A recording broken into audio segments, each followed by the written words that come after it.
I don't want to be spending too much time. Okay. Okay. Wonderful. We're good. Hi up, and everybody is doing well. We will. No, nobody wants to be on camera. We can't see anybody. Everybody, do me a favor. Do you mind Even turning for on the camera for just a second second. so my wife can see who's who? Oh, we I'm always- Yosa, we know. and you're right. sure. He's there. If you don't feel comfortable turning on your camera, it's fine. But just so my wife should have some idea. I know Howie. I'm not sure what CH is. Maybe it's Charlop. They're trying to impersonate us. And M is whatever. So if you don't want to turn on, that's fine. Okay, no problem. Let's get going though. So what we wanted to talk about today is, first of all, if anybody has any questions, feel free to write it in the chat. Excuse me. Anything comes up, whatever, feel free to speak it out. You can just unmute yourself or ask Rabbi Yosef to unmute you. So we thought we would talk about, oh, there it goes again. Camera's a little weird. It's like a neurotic look. Hold on. God, it's so cute. What's going on? So adorable. We look cute when we're dancing. Okay, here we go. I hope we don't have this camera problem. So we wanted to talk about an idea that my wife has spoken about actually a little bit more than I have. The idea of listening, that our partners should be heard. Right. So we want to, good, nice to have everybody come in. What we're gonna do is we're gonna just kind of start, and then as people come in, if we need to do a little review, we'll just make like quick reviews. All right. So we are going to talk about today about the skill of listening to your spouse. You could be listening to anybody, any child, any employer, employee, anybody. Listening is listening when somebody talks. Right. So if you want to start with the idea and Okay, so set it up. all, the idea of listening to somebody is like, it's a big gift you can give someone, because a lot of times somebody just needs to be speaking. They just need to be heard, and they don't even need solutions, answers, replies. And very often women more than men need that. Almost always. Again, we mentioned this possibly even last week. If you tell the guy comes to speak to you, a friend, whatever, and he says, "Well, I'm having a really tough time in the office, and I'm not sure what to do with my boss. He's really being annoying, etc." And if you say to your friend, it's like, "Wow, I really feel bad for you. That must be really hard for you." He's going to be like, Annoyed. Like, dude, like, come on, knock it off. But if for your wife, that's pretty much it. Usually, or very often, what she wants to hear. She wants to get that emotional support. And you could ask, or she could ask, I really need a solution. I need I need to suggest something to me. And then she's like, I'm just. Yeah, if you could just mute yourself, please, that'd be great. Thanks. Then it's not just to listen. Okay. But you'll be shocked at how effective it is to really listen and somebody to be heard. And even yourselves, as men, you probably enjoy being heard also. Somebody doesn't interrupt you and doesn't give you suggestions, and you just get to speak out what you want to say. So I'll start with the 4 problems, the 4 mistakes that people use most commonly instead of listening. What they do is one of the most one at a time. We'll take one at a time. One of the most common ones is to say, it happened to me too. And, also, when they did that to me, or when somebody said that to me, then it's about me. And it's not about. You got to turn off the camera. Okay. A second. Good. It's less distracting. Yeah. And then. When it comes back on, it works better. Yeah. So what you're doing is you're just saying, okay, you're not so important. I'm more important than you. Right. And I want to be heard. Right. So I don't know if you guys, it's like one-upping it. You know what I mean? A guy will say, you said, "Wow, I had such a tough day." And a guy is like, "Oh yeah, it's like really," or like, I'm having financially things are so rough. And the guy starts telling you all about his financial problems. Guys do this a lot.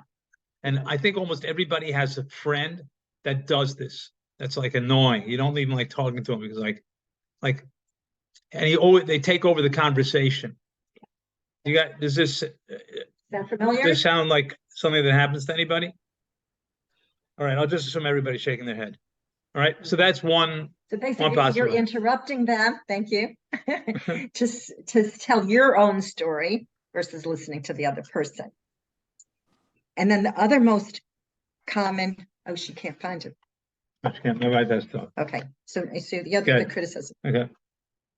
No. Anyway, so that's one. Okay, so that's one that you don't. Someone's doing something first, so she needs to tell what's going on. So the first thing is someone one-ups you. That one makes me personally crazy. All right, so that's the one step.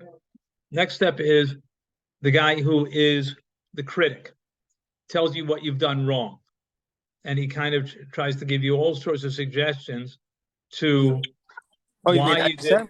Yeah. Multi-like, I have. Okay, take care, guys. Thank you. Hello? Yeah, right. So again, the part of it is you get the critic who has something to tell you, tells you what you did wrong, why you did it wrong. Excuse me 1 second. I'm going to pause over here to give a shout out to our dear friend David Margolis. Baruch Hashem just became a chassan. He should have built a binyan adayad. Just a wonderful, wonderful woman that we also know for many years. We should share many simchas together. All right. So the step into someone who is critical, right? Who's criticizing. He's got something to say. Again, we know people like this. You'll come up with a problem. You'll make him talk to somebody, and he'll tell you everything you did wrong. You should have talked to the boss like this. You should have set yourself up. You should have, you're not really working hard enough. You're not really, So again, let's keep it in terms of marriage. So the first one would look like, if you want to one up it, let's assume that week also can be the problem, that your wife wants to speak something out, and she tells you what a hard day she's having, and you happen to, even if you particularly had a hard day, you want to start telling her about how hard your day was.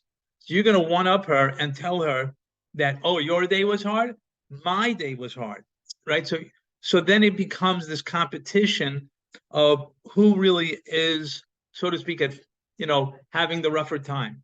So even though sometimes there are people that are particularly annoying about this, and they're particularly the pattern of them doing this is very strong, but we do this very often with our wives, but we not just give them the space, just listen to them. Don't tell them how also things are like that. And criticism could be, again, it could be with a friend, or we're trying to stay here with our couples, that your wife does something wrong, and you realize that she really did something that she shouldn't have done. In terms of backing the car into somebody, buying something she didn't need. None of you guys have that experience. Yes, none of these guys do. And you're like, we didn't need that. It was really not necessary. Now, I'm not saying that doesn't mean you don't have to work it out. I say, just handing you the money. Very nice. That it doesn't mean you don't have to work it out, but the idea of criticizing her really is going to be problematic. All right. And I want to make a point over here, and my wife just has to take care of this. You okay? We're back? Great. Very often there might be something, let's say she did spend more money than you had in the account or in the credit card can cover. Right. So it does need to be discussed, but if it comes out that it's criticizing her, you have now shifted the issue from the money to what she's doing wrong. Right? And that's a big it's a big problem that you want to, if you're arguing about criticizing her, you've now shifted from the issue you really want to discuss to the fact that you're not even discussing it anymore. You're just discussing she wasn't responsible. No, she wasn't. No, I wasn't responsible. So you now are out of the discussion you really wanted to have, mostly because the criticism started. Anyway, so I just was talking about criticism also, and I'm also trying to bring it back into more the context of marriage. All right. Okay. So the third one that's the most common is giving advice. Eitzes. So if I were you, I would have done this. Or why don't you do this? Why don't you try to solve the problem like this? So nobody likes to feel like they were stupid. They couldn't figure it out. It's like you have to tell me what to do. It's like if they ask again, if they say, I want to know, what should I have done? You have any better ideas how to handle this? Then it's fine. Then they're not asking just to be heard. But you still want to be sensitive to not making them feel stupid, like they could have done it better. It's like so there's a little bit of a fine line between being critical and giving advice. One is kind of like blaming, and one is like, I know better. And the one we started with was, it happened to me too. I'm in the same boat, Right. Which sometimes can make you feel more validated. It can make you feel like, oh yeah, I'm not the only one this happened to. But all the same, it's not listening, when you turn it to you. And it's not listening when you blame or criticize. And it's not listening when you give advice. Right. Okay. I just want to add, we're gonna talk about one more also, but in my opinion, of these 4 styles of listening that are ineffective, in my opinion, between men and women, men are the biggest challenge that we have as men is to be giving advice. We're just like, that's how we work. We work it, we try it because we're problem solvers, and it's part of who we are, and men have a certain skill. And women, even though they can also be problem solvers, but they relate to the issues, and very often in a more emotional way, and take it more personally, and like they need to kind of work out that side too. So men are quick to give advice, and then it's not appreciated. And I just want to say as an aside, we'll go on to the next time. If your wife ever says to you, "Oh, you don't understand me," right? Now, I don't know if anybody again has had that experience. Like, "Oh, you just don't understand." That is her telling you that you're not listening. You have to, again, there's woman language that men are like a little bit dumb about, and a woman's language of, you don't understand. You don't get it. You don't get it. You're not listening. It means she doesn't feel validated. She doesn't feel heard. And very often that happens after we have given advice. So we think we're doing a big favor, and we lose them in the advice giving. All right. So I just want to point that out, because I think that in couples, that's, for men, it's a big challenge. And the 4th one is much more female mistake than male, because it's giving excessive sympathy. Like, oh, you poor thing, I'm so sorry. It feels like you're with them, but really you're making them feel like a Neveh. It's like, oh no, because what happens, and it cuts off the conversation. You're done. The person who is talking is finished. Like you already told me, I'm pathetic, and I'm not going to talk anymore. So sympathy is different than empathy, and that's a whole other topic, which we'll get to. It's Shem. But empathizing with somebody is like hearing them and understanding them, and sympathizing is like, oh, sorry, sorry that happened, which isn't terrible. It's better than a lot of other possibilities, but you don't want to do it to the point where, you've cut off the conversation, and then they're not going to keep, sharing with you. Right. I also want to say that empathy can also be, and again, I think sympathy is basically feeling bad for the person, but it's, right, you're not on their side. You're not sitting in, you didn't put their shoes on. And empathy is you put their shoes on. But one thing, there's also, I thought that my wife was going to say, there's another type of empathy, which is shortened. Like, it's cut off, which means, I had a really hard day. The kids were really hard. And then the empathetic but non-effective answer is, wow, sounds like you really had a hard day. But that's life. That's just the way it goes. So I just want to switch this because I just find it easier like that. Right. So I'm sorry, you were going to. No, go ahead. No, I'm just saying that.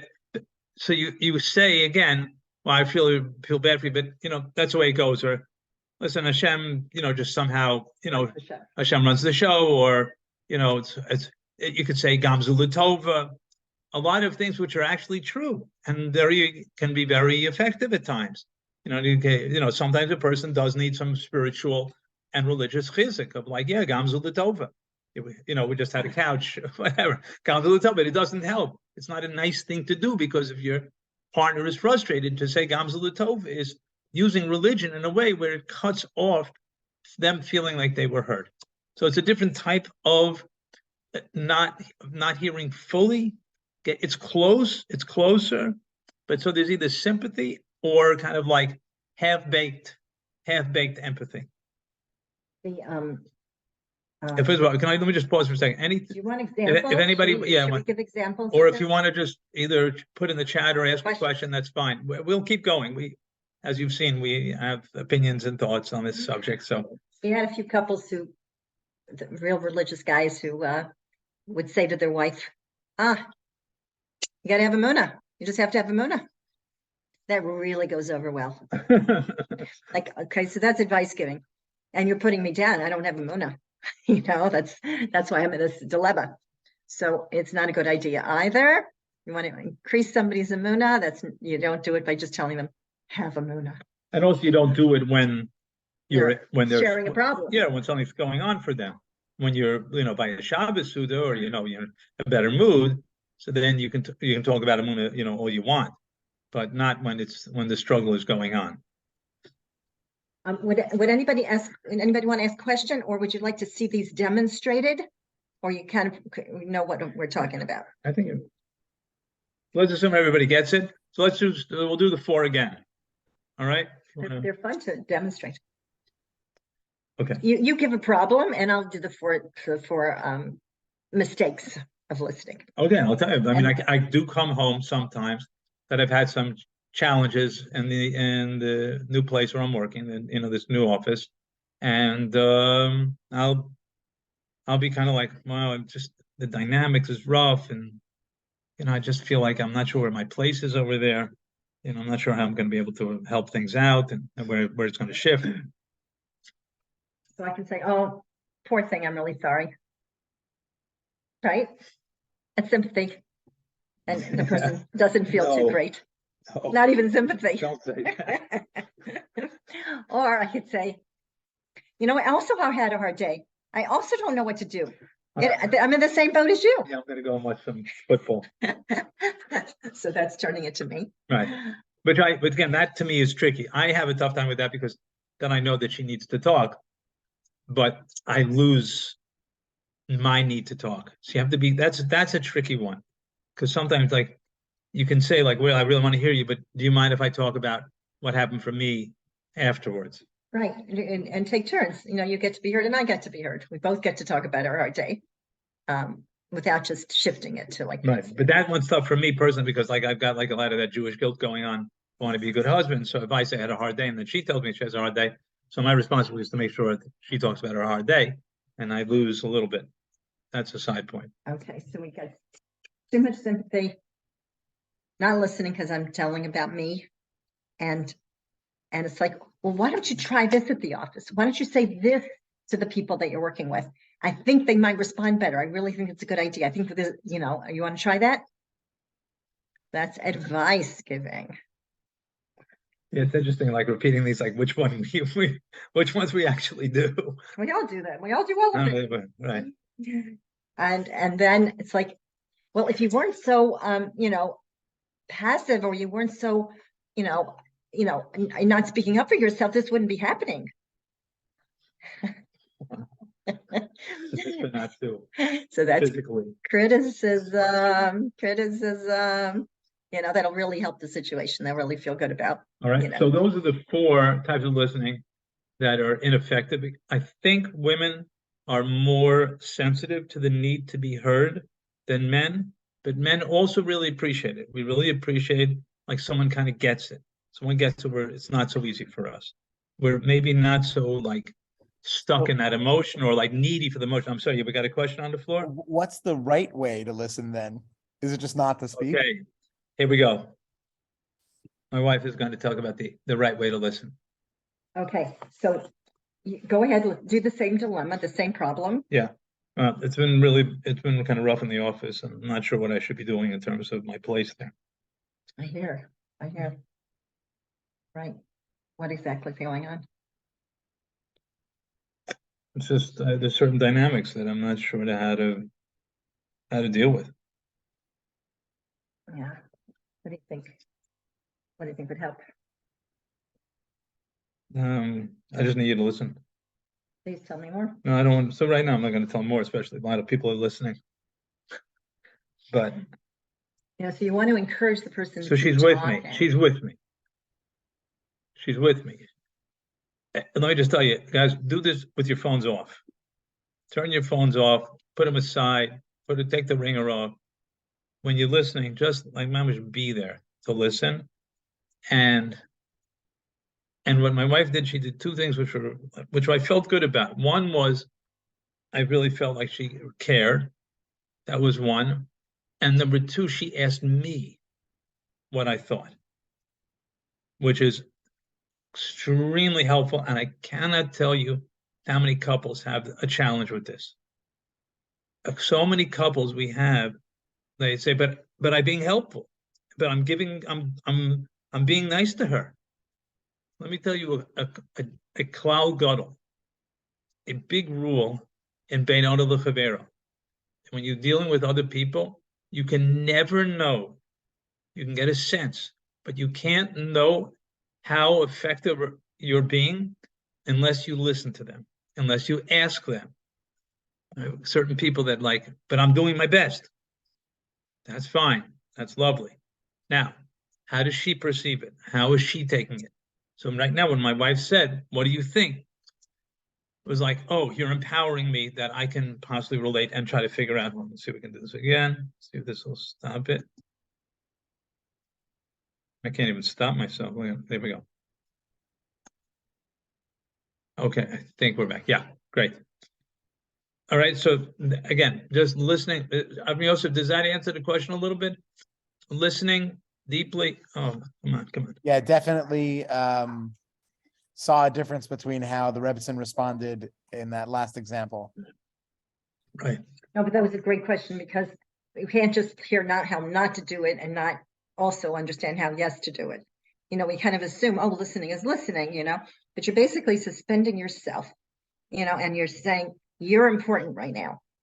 You're totally on the plate. I don't have any of myself that I need to work with or share or tell you about. And I just want to hear what you have to say. And you matter and you're important to me. And we're shaking and green and yellow. And so, you want to open your ears, open your heart, and not put yourself in the picture. Right. And again, any other questions? I have a couple more things I just wanted to add, but anything else in particular? Again, like my wife said, these sort of communication things are a little frustrating here. Yeah, these kind of communications that we're focusing on in terms of marriage, but you can really spend a lot of time, and I encourage everybody here, as you go through your work day, as you go through your tefillah day, you go through your learning day with your kids, you can just really think about how do people listen to you? How do you listen to others? And try to see if you can plug in some of these things. You'll hear right away when someone's trying to kind of outdo you, right? But to listen to some of the other ones, like, you didn't really get it. You didn't really hear what I was bothering. Or there are often kids get half listened to. You're busy, you're tired, whatever. You'd say, wow, it sounds right, Shlomi, it seems like I really had a hard day. Maybe you want to go play or something. So they're not. So each one you can use these different ideas and plug them into different situations. My husband had a great example that with kids that happened with somebody in the clinic where they were now like not using substances and felt like they were totally with their kids for the first time ever. Right. Where the kid was just on the floor playing and the dad was with them and appreciating just who they were and playing with them, eye contact, just listening, because kids have great imaginations and they want to share all kinds of fun things, thoughts and creative imaginations and stuff. And if you try to use this with them, then you're 100% there it's really mindfulness, it's presence, centeredness, whatever you want to call it. But it's also, it's listening on a very deep level. I just want to share with you the emotional side of that story. The guy came in, it was during Hanukkah. He came in and he said, I was never with my kids. This is the first day in my life I was with my kids. And he was so emotional and tearing, like he just didn't know what to do with himself. So the quality of our relationships can be so deep. Our partners, our children, the people around us can feel just so heard. I just give you an idea, honestly. I think the Neveh Rebbeim are pretty good at this. I think they're very good at this. And a lot of the guys feel like, wow, I'm being heard. Like someone's hearing my story. And if you're heard, you feel cared about. You feel like you're important. Somebody, is concerned. They want your best welfare. All those things that are very healing. Right. Save the again. Anything else? We've got other things we were going to talk about. You guys found that from last week. We could keep going. We can keep going. This Right. is the topic that we've spent a lot of time. Please, anybody, comments? We think it's been a little quiet today. It's okay if you don't have, if it's clear. I just want to, maybe in the chat, does say if you're getting these 4 steps and if you understand the more empathetic sort of listening. So just we'll have some idea of some feedback, because that would be helpful. Right. Again, if you really don't get it, if it's not clear, thumbs down, yeah, anything, just give us some, like, we're talking to ourselves. Know that you're there. Want to know that you're listening well, that you care about how we're doing. To be there fully for someone without taking on too much of the emotion and getting drained or down. Great. That's a very nice question. Go ahead. Wow. I always call this putting on an armor, like you're a knight in shining armor, and you do need to protect yourself from getting sucked into an emotion and getting, drained from the other person's feelings. And that's very common, especially the more sensitive you are, the more you feel what the other person's feeling. And then you're not of any help whatsoever. You're not listening. You're not suggesting, you're not doing anything besides taking on the problem too much. Now it's your problem instead of theirs, or, so it is almost like you have to protect yourself from getting to that spot. I know that people that go into the helping professions, who, can you imagine somebody's got 5-6 clients right in a row, talking to one person, the next person, and everybody's got heavy issues. By the end of the day, you could be finished. So it is like, you want to listen, you want to care, but you also not want to take it on to yourself, because you're not helpful anymore. What I would suggest is it takes a lot of self-awareness when you're listening to the story to kind of check in with yourself. I know these are terms that are talked about. Be like, how do I feel about the story that I'm listening to? How is it affecting me? Am I able to focus on the person, or am I now kind of like feeling triggered or overwhelmed? What's possibly the trigger that's going on? Listening on that level, it takes a lot of inner wisdom. And if we know of ourselves, especially those of us that are, empaths. So empaths, it's one of the lovely qualities that people have, but it can really be at a high price. So you have to learn kind of what's going on in yourself. And if not, you can't really be, can't be helpful. And it's a dance. There's really no simple way, because you've got to be with them, but you have to be distant enough or aware enough of what's going on with yourself to know that, oh, I'm getting sucked into this. This is what's happening. I'm getting angry. I'm getting frustrated. And also, you can have that experience of, oh, I'm getting flooded again. I'm getting overwhelmed again, right? So it's a growing sense of self-knowledge. And sometimes you need to kind of say, listen, I want to talk about it, but I need a little bit of time to compose myself. Yeah, kind of just get myself together. Right. So that I'm not going to not be of help to you. Right. I think it's just awareness. Like the more you say, oh, this is what's going on. I'm really absorbing your emotions, and that's not going to help either of us. So, you got to care, but care to the point where you are not now becoming the same emotion as the one the person's sharing with you. It's almost like, it's not exactly, but it's almost like being a doctor. You're going to hopefully feel, the doctor feels for their patients, which is in theory what's supposed to happen. But if they lose their professional objectivity, they can't really be helpful. I can imagine, like, you have, an earache or some really big pain, and you come into the doctor and then they're going to cry because you're in pain. So they're going to cry for your pain. It's like, oh, I think I need to find another doctor. I don't know if that helps at all in terms of getting any sort of clarity. But it gets better with time, with more. But it needs practice, practice. and it's good to speak to people who you feel can help give you a little bit of, some tools to do that. Anything else, anybody? If there's nothing else, we do have a couple other things, but again, we did this last finish week up, where, again, we don't want to schlep it out. I mean, Yosef, we're going to need maybe a call on this one.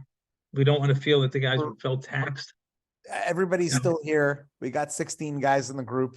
It's pretty nice. Imagine 16 guys sitting around Rebbe's table at Neveh. So this is awesome. If the Okay. guys are still on, that's a simon that they're ready to continue to listen. So Okay. it's really up Okay, to Rabbi fine. Rebetzin. Good. I'm gaining tremendously just from listening to this right now. So I'm in to keep going as long Okay, as great. Rabbi Rebetzin are ready. Okay, terrific. So what we wanted to do was, we wanted to talk a little bit about some things that we did from last week. Excuse me. And just like a follow-up or two. We talked about imago last week. Again, this idea of the dynamic of what gets played out between the couple in terms of the outer fighting, distancing, frustration, etc. So just as a recap on imago, Go for it. somebody does something, it causes a reaction in the other person, a negative reaction. That causes a negative reaction in the first person. And then they keep playing it as a spiral, and it gets more and more intense. That I'll say something, it'll cause you to distance. I'll run after you because you're distancing again, and I don't want you to run away from me. And then they run away more. So that's an example of a common imago scenario. But what we wanted to add to that is that there's a whole spiritual dimension to this shita, this imago approach, because people pick a partner based on what's familiar to you, for the good and for the bad. So God forbid, people pick somebody abusive because they were familiar with abuse in their house. So here we go. This is almost comfortable because I know it. But I certainly don't want to perpetuate negative, patterns like that. But the positive part about it is that you're trying to do a tikkun. You're trying to improve what was negative about your growing up or your previous relationship, or what that common familiar behavior was.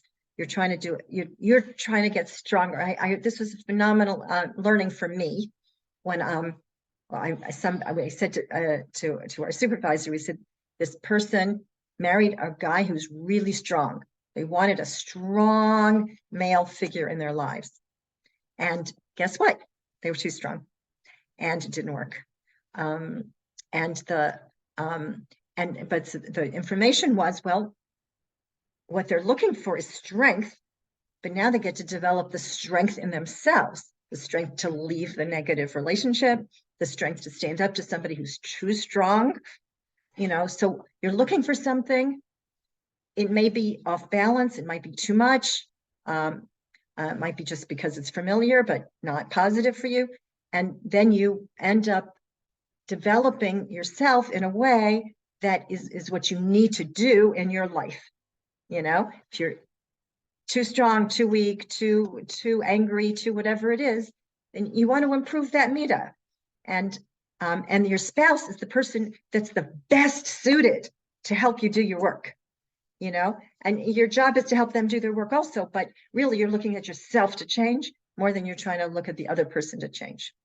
Right. If I could just add another point to that if, for example, the partner is too strong, right? So there's going to be either the work that my wife is saying, that you need to gain that inner strength to stand up for either to walk away from the relationship or to stand up for what you need.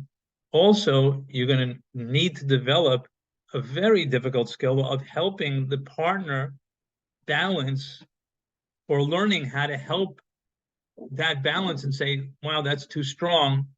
That's, not okay.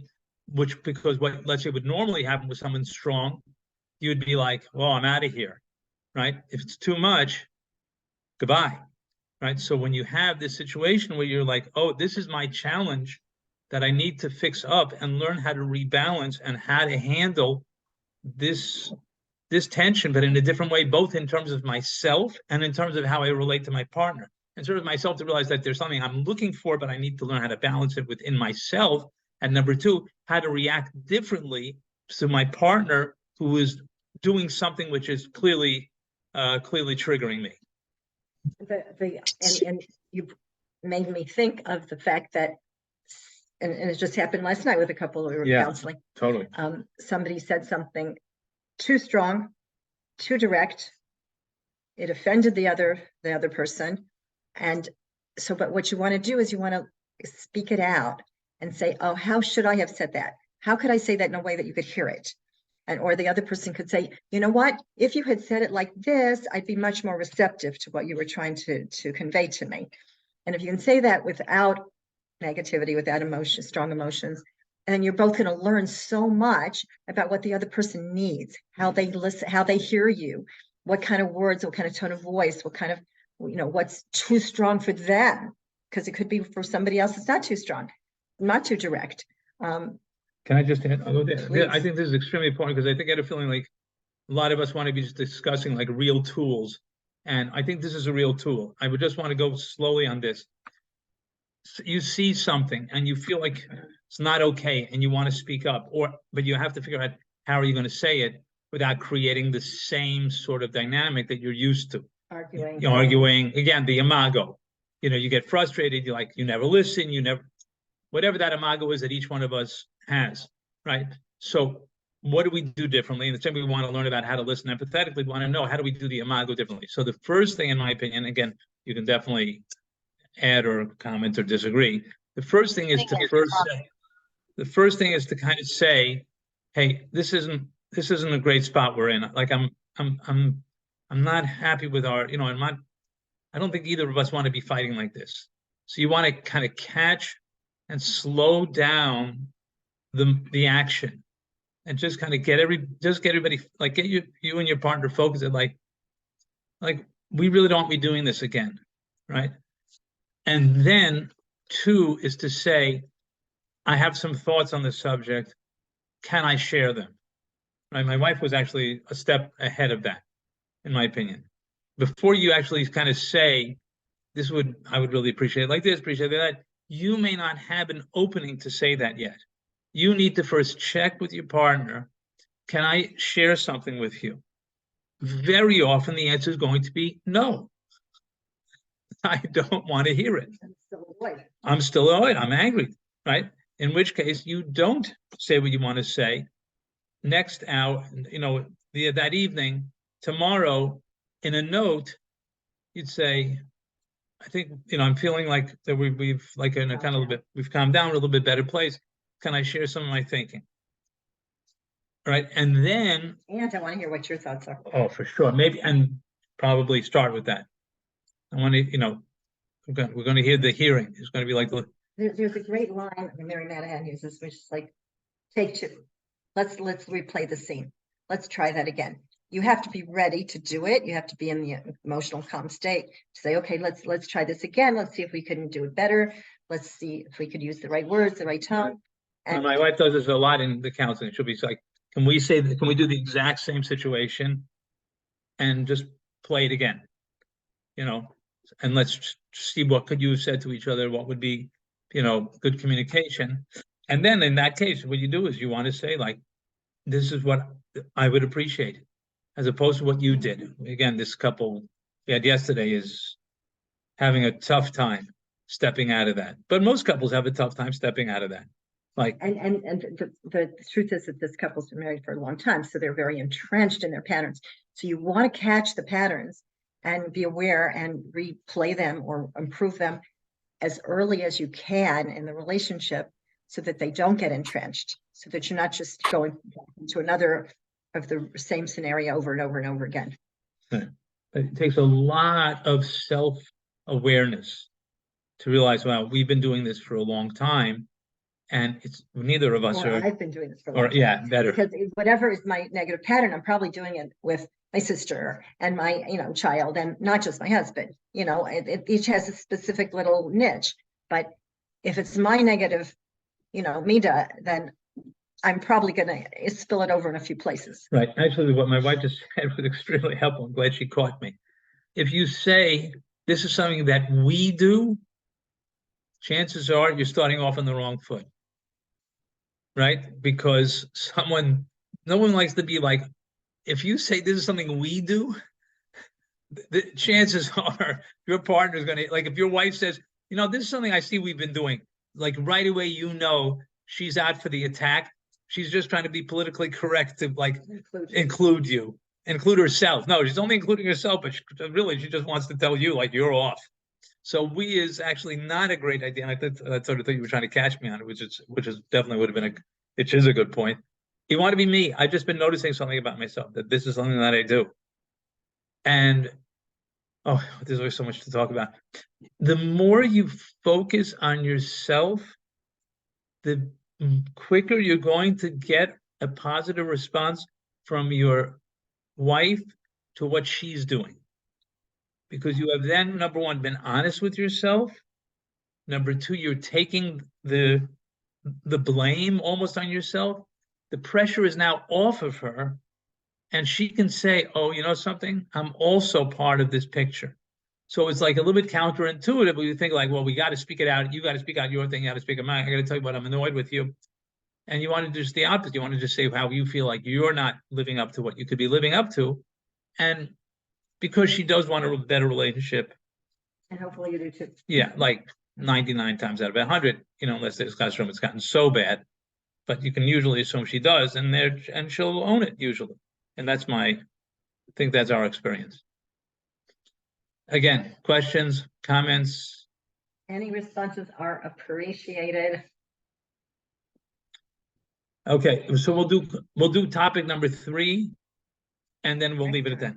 No, why? It's enough. But when Rabbi Rebetzin were talking about essentially breaking the cycle of that people get caught in, is there any and then we said don't say we, so you're basically supposed to take fault in that situation and say, hey, I'm noticing that I'm starting to feel the way I feel, exactly. And that usually doesn't lead to a good place. So I'm going to pull back on this conversation. Maybe we should talk about this tomorrow, or like, how do you get out what you want to get out if you have to pull back, because you see that the cycle is starting?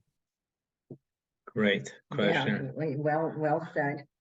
Yeah. Go ahead. You want to No, start? I just want to say that the more you can take your own responsibility and go back to the I feel, or I think, I see, and not you, not about you did this, you did this, you did this, you need to fix this, you need to change this, you said this to me, that it's the more you can say I instead of you, that's when you can, start to soften the situation so that the other person's with you and wants to hear what you have to say. Right. Also, you asked I'll tell you, to me, what's tricky about your question. There are certain people that, and hopefully both members of the couple can catch themselves and say, no, we should put this on hold. But there are people, could be the man or the woman, that, no, we got to take care of this now. We've got to talk about this now, right? We can't push this off till tomorrow for any number of reasons, not the least of which are they feel ignored if you don't do that. So you really do need some time. You do need to give it like a little bit of a buffer zone, but it has to be done in a way that, like, either I really want to talk to you, but I'm not going to be able to be as kind and considerate as I need to be, right? And you have to stand firmly with that, but say, I'll get back to it, and say when you'll get back to it. I'd like to get back to this in 2 hours, right? is that okay? Right? Can we Or can we talk about it in the morning? I really need The to next day, yeah, the I next need day to is always sleep better. on it. And it's not that it's not important to me, and it's not that I want you to go to bed upset. And I certainly don't want to either, but I just don't feel like we can really get a handle on it right now. and hopefully she'll be okay with that. But it sometimes will be hard. Sometimes she'll want an immediate response. So the basic rule is like my wife is saying that I and not you, or not even we. Surely not I and not you. But even on top of that, you want, when you need time, and there are times that it is important to get a break in there. Again, it has to be done, and hard to do when everybody's upset. But you have to do that in such a way where you state what you need, tell them that you are going to get back to it, and then make sure you get back to it. Don't say like things are calmer, she looks better. There's a huge tendency to want to avoid, huge. It's like it's so much easier to just put things under the rug and hope they go away, disappear, and without having to discuss them again, with the possibility that we're going to end up in the same bad place again. Men in particular, I think, do this. But you know, the more you practice, the easier it gets, the more calm you can make yourself to try to have it, you know, a different frame of mind to discuss even tough subjects. And I'll tell you the most tough subject, there's many, but one that everybody has in common, I don't really know anybody that doesn't, is money. Money. You know, it's like, Which maybe we should talk about another whenever time. yeah, money is a big topic. Right, unless everybody's got tons of it and nobody cares how the other one spends it, They never tell me they're rich. then everybody's got it, because everybody grew up in different homes, and somebody's going to be more tight with money, somebody's going to be more spending with money. Money's a whole different Yeah, thing. it's a Like, whole topic. Okay, a whole topic. And in the meantime, when you do talk about money, it's again, you want to be, this is how I feel. You know, I feel like whatever. I don't even get into it, but just you want to know that the communication and the issue are two separate things, and you want to make the communication as flowing and as caring and as taking responsibility as much as possible, and that the issue kind of will hopefully resolve a little bit better if you do that. Right. All right. Taking responsibility is a hard one. It means you have to be really mature. You have to put your ego out of the way, because when you can do it, you can't imagine how much more positive the response is coming from your spouse, or partner, or friend, or mother, or whoever. You know, if you say, I should have done those dishes, I'm really sorry, or I forgot to pick up something you asked me for, and I know you need it, you know, and you just take responsibility instead of like, oh no, I wasn't my fault, and the baby distracted me, and, you know, what difference does it make? You didn't need it right now. It's okay. That just that perpetuates the problem. And as soon as you say, I'm sorry, I really wished I had done it, I made a mistake, or I'll do it tomorrow, I'll do it later, you know, I'm happy to help, I'll do the dishes now, I couldn't get to them before. As soon as you take responsibility, you've got a whole different picture. Okay, I assume nobody has any particular questions, comments. This is your chance. Yeah, I do hope that it was helpful. Again, anybody wants to Be in touch. Yeah, send us a message privately. You can totally be in touch with me. And thanks very much. Always good to see you. Everybody should have a smooth, loving relationship. Very good. Okay, great. Thank Thanks you all very for much. I know it's Okay, a month very late. good. Thanks a lot. Glad you weren't late. Thank you. Pleasure. Thank you so much. Go to. Okay.